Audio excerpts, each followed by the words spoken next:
My youth was came from being the child of a alcoholic that was pretty emotionally abusive. You're just taught to feel worthless. You know, you spent a whole life of feeling worthless, but you don't even know. So then when it came to the rearing years somewhat of teens and 20s, you know, there were just blinders of seeing nothing happening around you, not processing the way regular individuals process. It was just the day-to-day of just trying to survive the day. So with that, it was just a lifetime of bad choices, you know, validating myself, and you're gonna look for validation no matter how worthless you feel. It's gonna come out somehow, unless you have the proper frame of reference of where validation comes from and a self-worth. It's just gonna be a fail. In the years of dysfunction and finally realizing, I was like, all right, one ex-wife, maybe that's, you know, two, what am I doing wrong? Like, where did I go wrong? And that's when I discovered God, really, truly. I was like, all right, I want to stop everything and like sort this out for a little while. And as I begun down that path, you know, it's great. You know, you're trying, you're making better choices, you know, because you're serving yourself.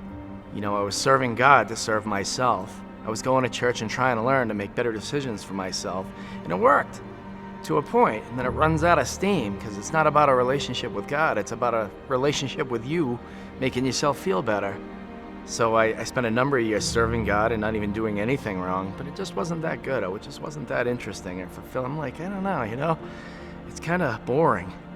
You know, after a year of sitting in my apartment and not doing anything socially, and I didn't want to do anything wrong but go to church, and I got invited to a party in Cape Cod that was just, you know, all in the up and up. And I thought to myself, you know, I'm gonna go do this. I'm gonna go and hang out and have some fun and visit everybody I know and just relax a little bit. And then I got hit by a car. I got run over on my motorcycle. The police estimated at somewhere around 80 miles an hour. He just didn't see me. And so the car hit me from behind and then drove over me and severed most of my spine. And then my hips and my legs were crushed. I had 19 fractures, 26 surgeries. And then 2/3 of my body was burned from being under the car and the motor. Like my legs were stuck on the motor of the bike. So it was in that experience I just had enough. You know, and I'm blaming God and I'm yelling at God and I'm like, what kind of God are you? Haven't I been through this enough? Haven't I lived through enough dysfunction? I couldn't come home. You couldn't just let me come home. I have to live through this? And he said to my heart, I'm giving you what you need. So there you lay in bed after God tells you, I'm giving you what you need, but they're still telling you, you're probably gonna not make it through this. And if you do, you're never gonna walk because your spine was severed. You're just gonna be in a wheelchair the rest of your life. And so many people are like, you pulled through, it was you that wanted to get better. And I'm gonna say, nope, I was so afraid to be alive every day and wonder what it was gonna be like to never walk or stand again. You know, and that's when the grace just became so real to me. It's just like, I've got you in my hand and I'm gonna carry you because you can't walk. So I got through it, and I spent 6 months in that bed, and then I got discharged. After about a month, I started to move my legs, and so then I stood up in my parents' house because I had to live with my parents. I lost my apartment and any money I had saved, and I started to try to walk. I went back to the doctor, and he's like, it's like a complete anomaly. You shouldn't be able to walk. And I was like, I want full medical clearance back to my job. And they did, they wrote it, and he's like, I think you're crazy, because this doesn't make any sense. With that letter, I moved to Colorado and just started toughing it out. I started attending Woodman at that time. That was about 5 years ago. I think I had been here maybe a month, and I went skiing, you know, and I'm walking to the chairlift holding my skis like a scarecrow, and all these people like, you all right, man? You need a little help?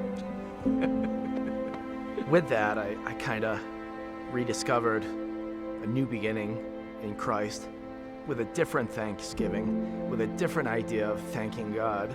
It wasn't about just being live, but it was about the new beginning. It was like, okay, Jeff, we're gonna try this again. and then the joy I got from that was so amazingly rich and real. I'm like, God, how do I serve you? Because going to church just isn't enough. And he's like, I just want you to love my children the way I love them. So I made a vow that day to God. I said, every breath I take is going to be blessing you, God. Every breath I take is going to be to serve Christ. And so that's what I've done. And when I mean my cup runs over, my cup being my body, my heart, when I mean I just serve because that's what fills me, I can't even contain it. I can't get enough. Like, I'm so full of God's goodness and grace and love and peace and fulfillment just because He gave me the chance. I'm giving you what you need. He gave me enough insight to realize it's just about serving and loving Jesus and loving God's children. I can't get enough.